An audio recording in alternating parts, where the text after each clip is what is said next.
इस मुतालिक आपको अपडेटेड रखेंगे। आगे बढ़ेंगे। सदर ममलिकत आसिफ अली जरदारी की तबीयत नासाज, कराची के निजी अस्पताल मुंतकिल।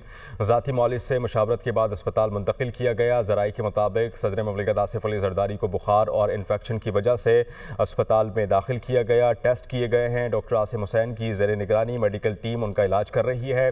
वज़ीर आज़म शहबाज शरीफ का सदर ममलिकत आसिफ अली जरदारी से टेलीफोनिक राबता हुआ है। खैरियत दरियाफ्त की। वज़ीर आज़म की सदर ममलिकत की जल्द सेहतियाबी के लिए दुआ।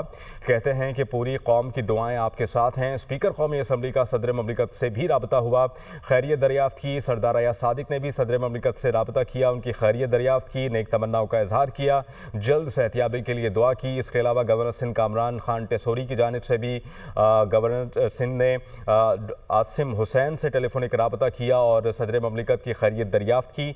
सदर आसिफ अली जरदारी की खैरियत मालूम करने के बाद उन्होंने नेक ख्वाहिशात का भी इजहार किया।